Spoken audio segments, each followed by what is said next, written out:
Aleluia.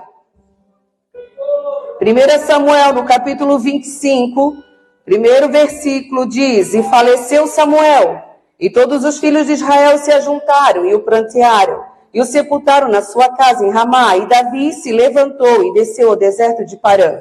E havia ali um homem em Maom que tinha as suas possessões no Carmelo. E era este homem muito poderoso, e tinha 3.000 ovelhas e 1.000 cabras, e estava tosqueando as suas ovelhas no Carmelo. E era o nome deste homem Nabal, e o nome da sua mulher Abigail. E era a mulher de bom entendimento e formosura, porém o homem era duro e maligno nas obras, e era da casa de Calebe. E ouviu Davi no deserto que Nabal tosqueava as suas ovelhas. E enviou Davi 10 jovens, e disse aos jovens: Subi ao Carmelo, e ide a Nabal, perguntai-lhe em meu nome como está. E assim direis àquele próspero: paz tenhas, e que a tua casa tenha paz, e tudo o que tens tenha paz. Agora, pois, tenho ouvido que tens tosqueadores, ora, os pastores que tens estiveram conosco. Agravo nenhum lhe fizemos, nem coisa alguma lhe faltou, todos os dias que estiveram no Carmelo. Pergunta-os aos teus jovens, e eles te dirão: estes jovens, pois, achem graça aos teus olhos, porque viemos em bom dia. Dá, pois, aos teus servos e a Davi, teu filho, o que acheis à mão. Chegando, pois, os jovens de Davi, e tendo falado a Nabal todas aquelas palavras em nome de Davi, se calaram. E Nabal respondeu aos criados de Davi e disse: quem é Davi? E quem é o filho de Jessé? Muitos servos há hoje, cada um foge ao seu senhor. Tomaria eu, pois, o meu pão, a minha água, e a carne das minhas reses que degolei para os meus tosqueadores, e o daria a homens que eu nem sei de onde vem? Podeis assentar.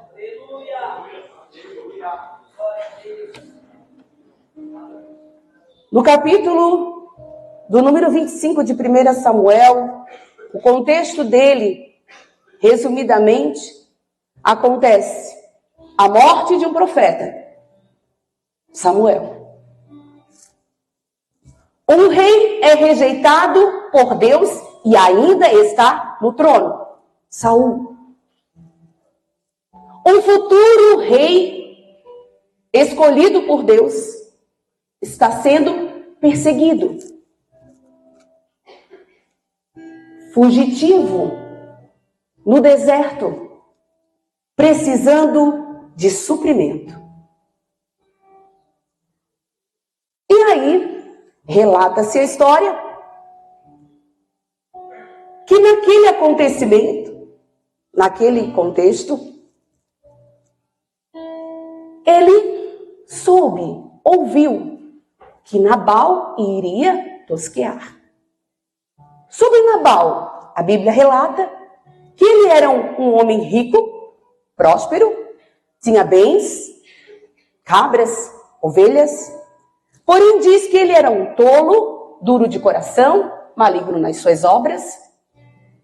Seu nome, Nabal, significa insensato, pois ele tinha uma esposa, a mulher dele, chamada Abigail, que a Bíblia menciona que era uma mulher sábia, formosa, inteligente, sensata, contrário de Nabal. E a Bíblia deixa marcada essa história como Abigail, uma mulher inteligente e pacificadora.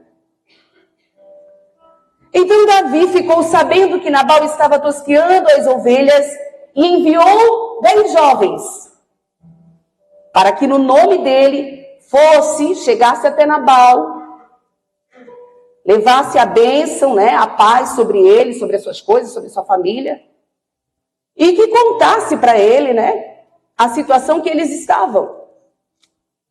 E disse para ele, olha só, eu sei que é um bom momento, você está festejando, é um bom momento, você está farto, Lembra-te que nós lá no deserto, no Carmelo, quando os seus pastores estavam lá com o teu rebanho, nós não fizemos mal nenhum para eles. Nós protegemos eles. Nós servíamos como muro, protegendo eles de dia e de noite. E agora? Davi pede que você conceda alguma coisa, o que nós precisamos, suprimento, alimento, para nós e para Davi. Essa palavra parece assim bem, bem sensata. Você analisando hoje, vendo, poxa, não custava nada, né? O homem tinha em abundância, não custava nada retribuir, o favor. Vocês estiveram lá, cuidaram, protegeram, eu tenho abundância, vou retribuir. Era o momento de retribuir. Porém, o conflito iniciou quando Nabal respondeu àqueles jovens, aquele pedido de Davi, negando-se, e o pior, ignorando quem era Davi. Ele disse assim: quem é Davi? E quem é o filho de Jessé? E olha só, tão ofensiva foi a resposta dele, que aqui diz, no versículo 11, que ainda ele diz assim, tomaria eu do meu pão, da minha água, da minha carne, e daria para homens que eu não sei nem de onde veio. Foi um desprezo, uma ofensa. Então criou-se ali um conflito. Quando Davi soube dessa resposta, quando estes 10 jovens voltaram para Davi com a resposta de Nabal, Davi, ele na mesma hora se irou. Se vocês prestaram atenção desde o início do culto, várias palavras aqui confirmaram a palavra ministrada. Davi se irou. E no impulso da sua ira, ele propositou em matar todos da casa de Nabal. Que não sobrasse nenhuma criança. Ele propositou, disse, cinja suas espadas, e ele mesmo cingiu a sua, e convocou ali 400 daqueles homens para invadir a casa de Nabal, ainda pela noite, e destruir tudo, porque eles poderiam fazer isso. E assim eles iam fazer, porque Davi querendo com a sua ira, querendo fazer justiça com as suas próprias mãos. Quem era Davi? Quem já está servindo a Deus e na casa de Deus, seguindo seus passos, leitor da palavra de Deus, aluno da escola bíblica dominical, sabe quem é Davi. Até as criancinhas. Davi, desde cedo, desde moço, foi ungido, chamado, ungido pelo profeta Samuel para ser rei em Israel. Mas isso não aconteceu na mesma hora que ele foi ungido. O tempo se passou. Ele ainda continuou cuidando das ovelhas do pai. E vocês sabem da história. Que Davi venceu o gigante Golias. Que Davi tocava harpa na casa de Saul para acalmá-lo quando ele estava atormentado. E o que aconteceu? Os anos se passaram. Davi foi morar no palácio. Davi casou com a filha de Saul. Então Davi se tornou príncipe, Casou com a filha do rei, ele se tornou príncipe. E mais, Davi foi colocado como líder militar, ele tinha um exército. Faziam cânticos, músicas de Davi, das suas vitórias. Então, Davi, ele era uma pessoa, um personagem importante nessa história. Porém, um motivo só, uma coisa só fez com que ele perdesse tudo que ele já tinha adquirido. A inveja. A inveja do rei Saul. A ira contra Davi. começou a florescer de forma que o rei Saul começou a perseguir Davi. E Davi teve que fugir.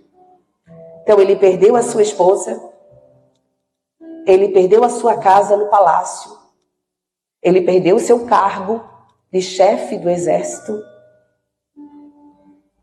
e ele fugiu para o deserto.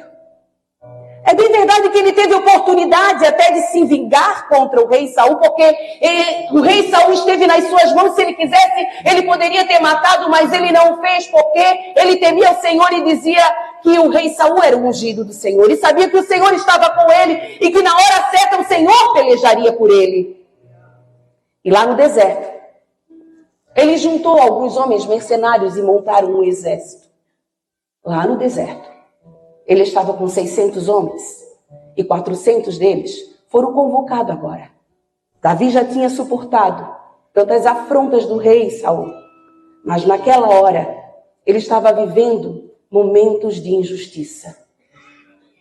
Que injusto fizeram isso com Davi. Foi injusto. Foi injusto ele perder a sua esposa. Foi injusto ter tirado ele do sal. É injusto ele estar fugindo no deserto. É injusto ele estar sendo perseguido pelo rei Saul. Ele não fez nada contra o rei Saul. Ele é inocente nessa história. Ele está sendo injustiçado. E mais uma vez, com a atitude de Nabal, ele se sente injustiçado. Poxa, eu protegi, eu cuidei. Esse homem não reconheceu. Ele diz que nem me conhece, não sabe quem eu sou. E me tratou desse jeito e tratou meus homens desse jeito. Eu cuidando do que era dele e ele me trata desse jeito. Chega. Quem sabe Davi disse, chega. Foi a gota d'água para mim, chega. Foi a gota d'água. Naquela hora o seu coração se encheu. É tanta injustiça. Não, eu vou fazer agora, eu vou destruir aquela casa por completo, não vai sobrar uma criança sequer. O coração dele cirou. Ele quis fazer a justiça com as suas próprias mãos. Ele não aguentou.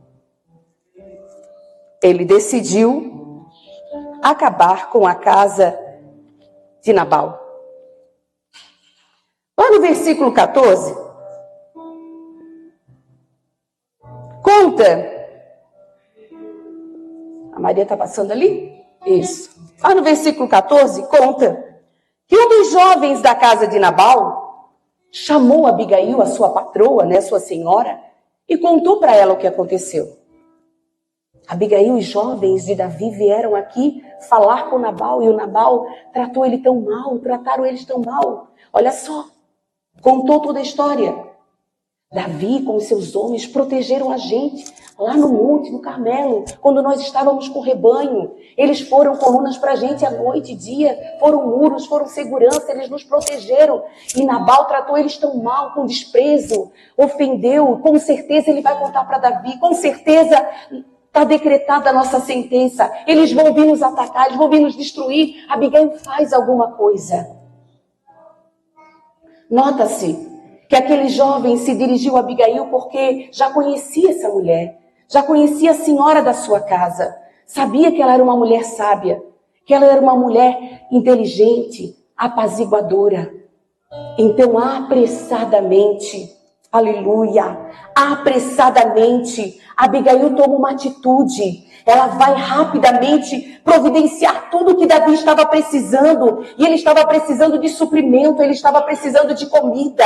E ela foi lá e preparou os pães, e preparou o vinho, e a ovelha, e o trigo, e as passas, e os figos. E foi tudo preparado. E foi ao encontro para tentar apaziguar aquela situação de conflito. Conflito que ia gerar morte. Imagina uma mulher diante de 400 homens guerreiros, armados, furiosos, famintos. Será que iriam parar para ouvir uma mulher? Será que ela seria atendida? Será que ela ia ter atenção de Davi para ouvi-la? E diz na palavra do Senhor, lá no versículo 20, que Abigail foi montada num jumentinho. E no Velho Testamento, no Novo Testamento, é bem interessante que mostra que quando alguém iria para a guerra, iria a cavalo. Mas quando alguém, aleluia, iria na paz, representando paz, iria em jumento. Aleluia. E isso me lembra, jumento era um símbolo de paz. E isso me lembra quando Jesus entra em Jerusalém. Aleluia. Ele entra sentado num jumentinho. Maneira de dizer ao povo, eu não sou uma ameaça. Eu vim em paz, eu vim trazer a paz. Aleluia. Mas em Apocalipse 19, no versículo 11, nos diz que este mesmo Jesus, aleluia, aleluia, um dia ele virá montado num cavalo e será um cavaleiro fiel e verdadeiro, e julgará, e pelejará, e guerreará com justiça. Ora Massuri Calabachai, glória a Deus.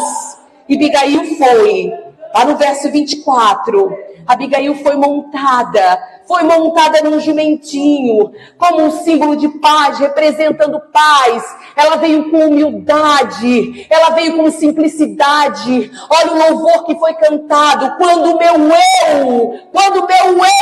orgulho, aleluia, tem que ser tirado de mim. Abigail veio na humildade, sentada em cima do jumento.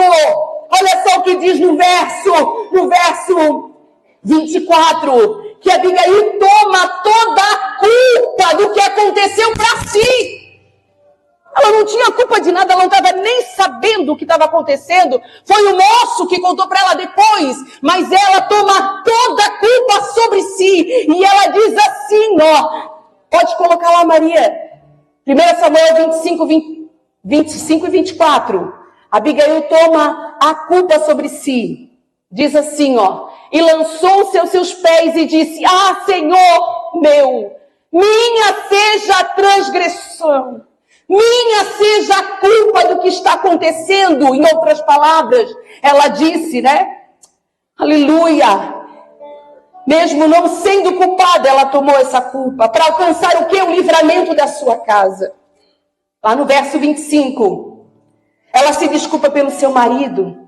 E ela diz, olha, Davi, não leve em conta o meu marido Nabal. Ele é como o nome dele. O nome dele é insensato. Ele procedeu insensatamente. Então ela começa assim, mas olha só, eu não vi os teus jovens chegar lá. Porque se eu tivesse visto, quem sabe ela tinha feito alguma coisa, mas ela não viu. E aí ela diz lá no 26... que Deus, olha só, ela foi porque Deus impediu que o Senhor se vingasse, que Ele mesmo sujasse as suas mãos com sangue inocente. Lá no 27, resumidamente, ela disse assim, aceita os meus presentes, porque eu estou trazendo o que tu precisa, o mantimento que tu e os teus homens precisam. Aceita o meu presente. Lá no 28, ela fala ainda sobre o perdão e faz ele lembrar das promessas de Deus na vida dele, de quem ele seria um dia.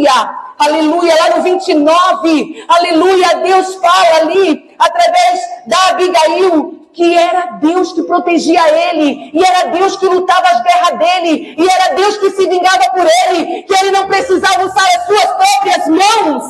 E lá no verso 30, aleluia, fala que ela fala para ele, e Deus cumprirá. Ela acredita na promessa de Deus na vida de Davi, e ela diz que Deus cumprirá a promessa que um dia ele será rei, sim. E quando tu serás rei, e quando tu for rei, lá no 31 ela diz assim, e quando tu for rei, lembra-te de mim. E quando tu for rei, o que será Nabal?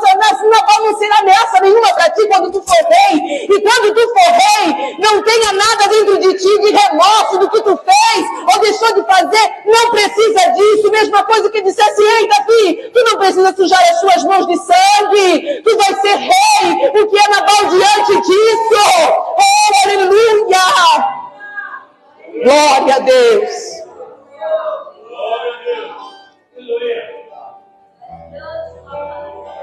E diante dessa história, eu quero fazer uma analogia.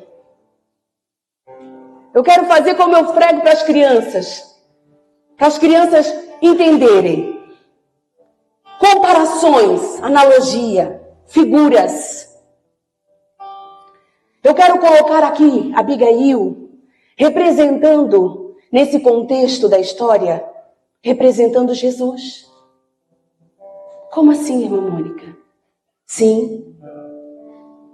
Davi e Nabal. Eu quero que agora você consiga olhar como figura Davi como nós pecadores, Nabal como nós pecadores. Dois tipos de pessoas, dois tipos de pecadores. E Abigail representando aqui a figura de Jesus, porque ela foi a mediadora. Ela mediou essa situação de conflito. Ela mediou situação de morte. Aleluia.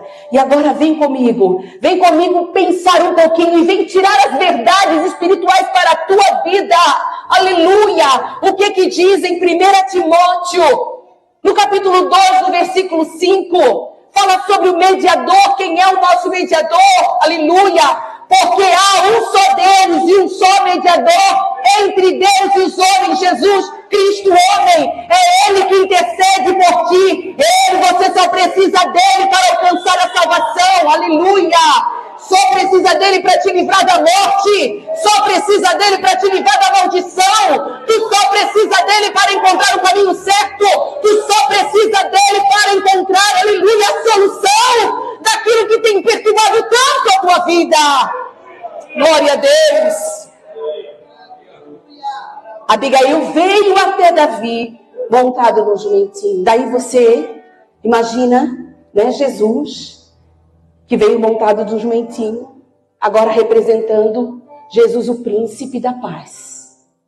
Quando Jesus chega, ele chega para trazer paz. Aleluia. Ele diz: a minha paz eu vos dou. Não vou lá dou como o mundo a dá. A minha paz eu vos dou.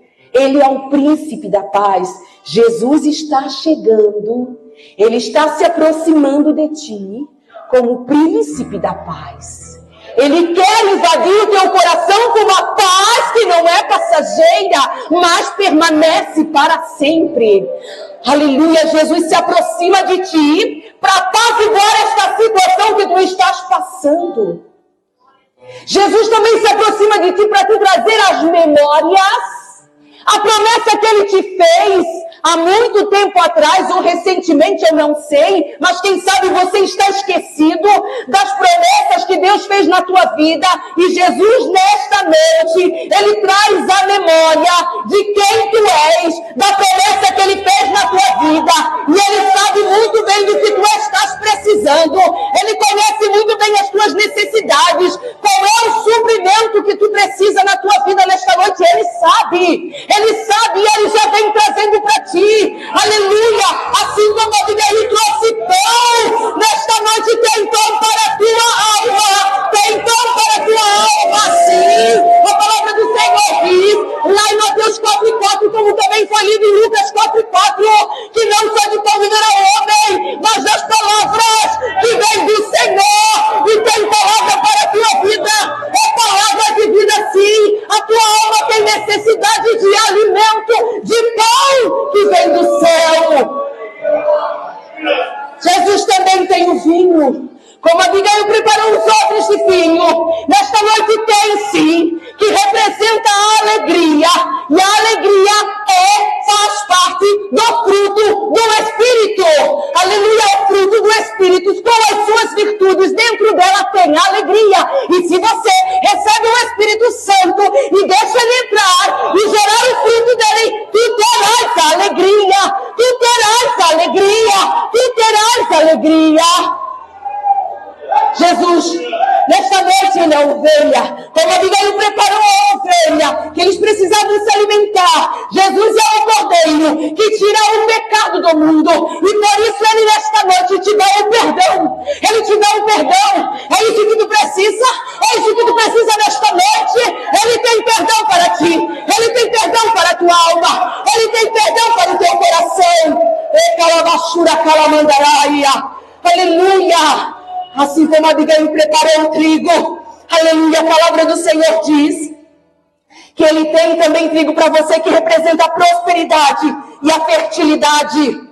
Salmo 72, no verso 16 e 17 de Salmo 72, o trigo representa a prosperidade e fertilidade. Aleluia, haverá um punhado de trigo na terra sobre as cabeças dos montes, e o seu fruto se moverá como o líbano e luz da cidade, florescerão como a erva da terra, e viverás, e se lhe dará do ouro de Sabá, e continuamente se fará por geração, e todos os dias o bendirão. Haverá bênção e prosperidade sobre a tua vida se tu receber nesta noite o trigo do Senhor.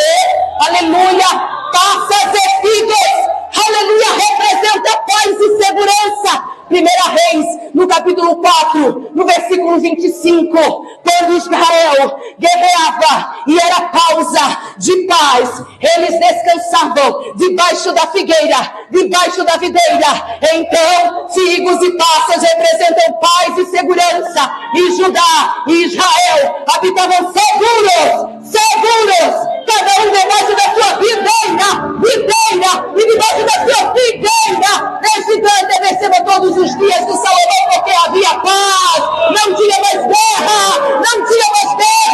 paz e segurança Deus tem para ti. Recamandaragás, Turicalamandarai.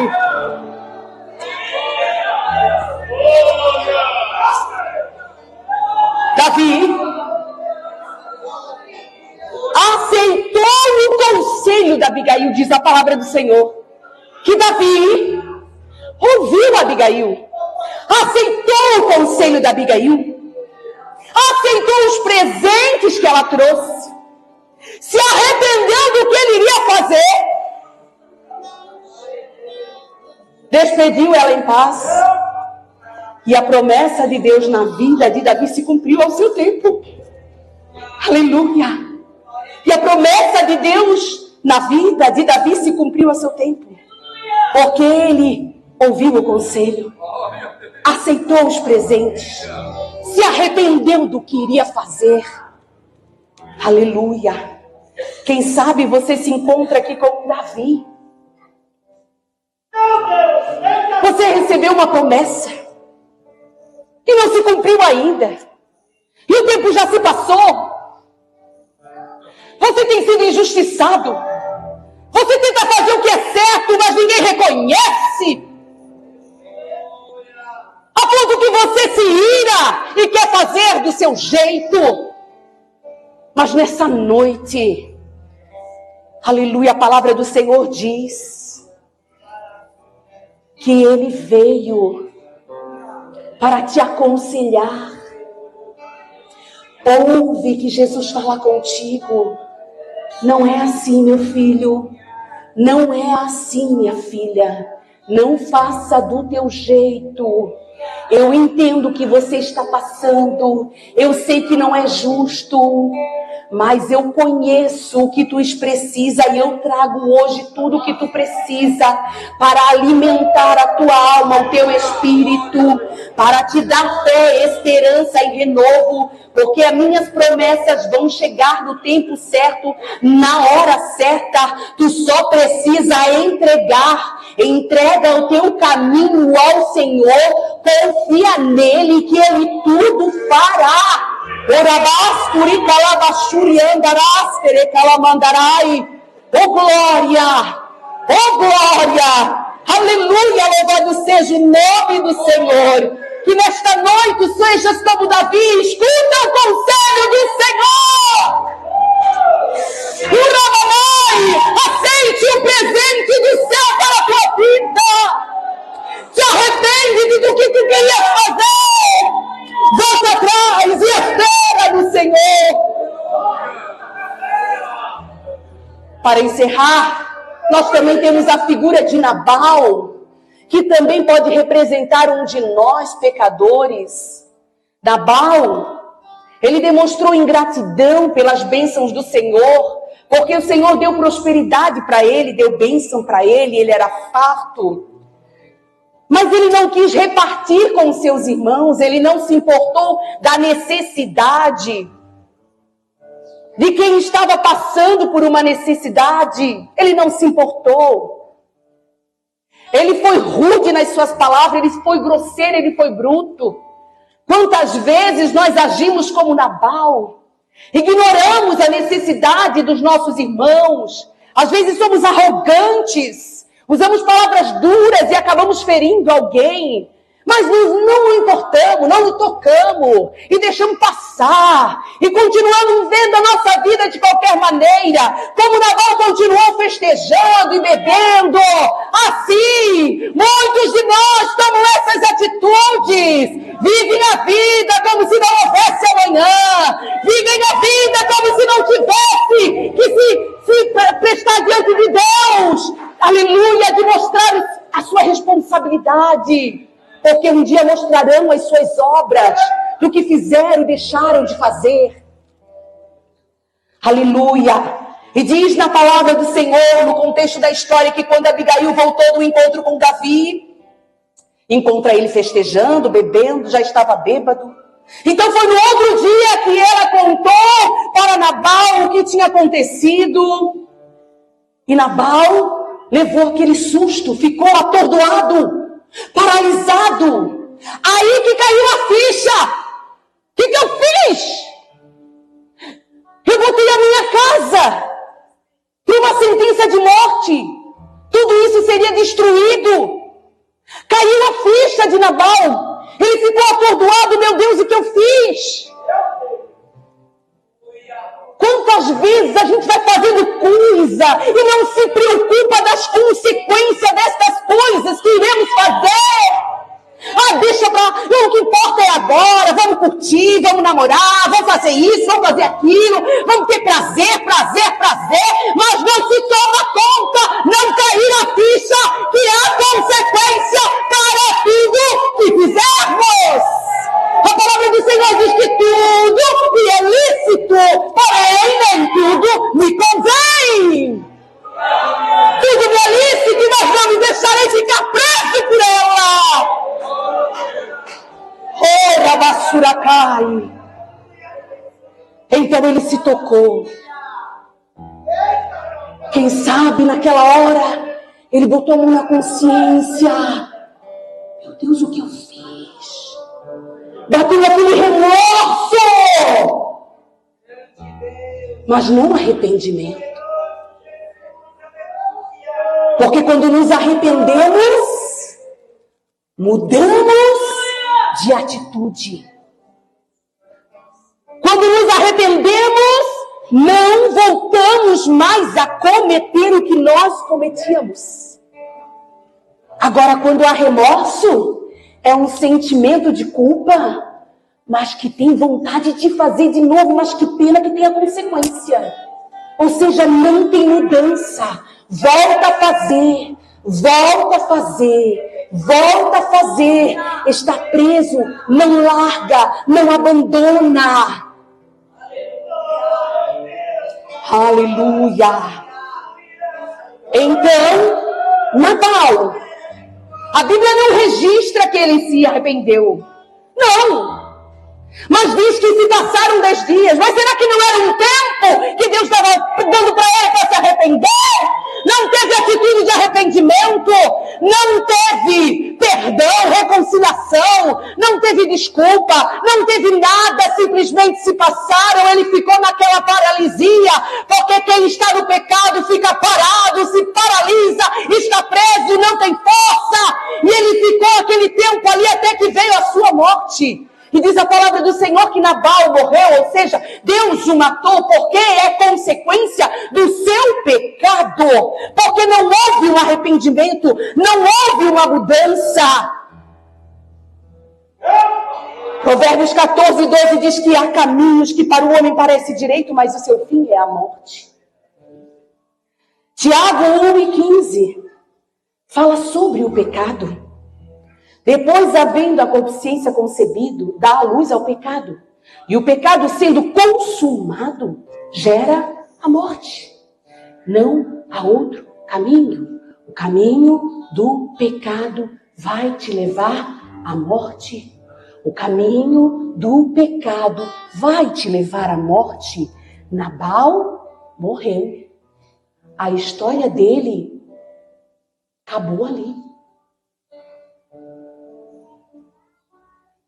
Quem é você nessa noite? Aleluia! Você se identifica com Davi ou com Nabal? As tuas atitudes estão voltadas mais semelhantemente a Davi ou a Nabal? Mas nessa noite eu te convido. Alcance a bondade e a misericórdia do Senhor com a tua atitude de arrependimento, de mudança, de ouvir um conselho, de buscar do Senhor aquilo que tu precisa, de não fazer as coisas com as tuas próprias mãos. Que o Espírito Santo nesta noite fale ao teu coração. É uma palavra de reflexão, mas de salvação. Porque se nós não damos ouvido à voz de Deus, nosso fim é a morte. Aleluia.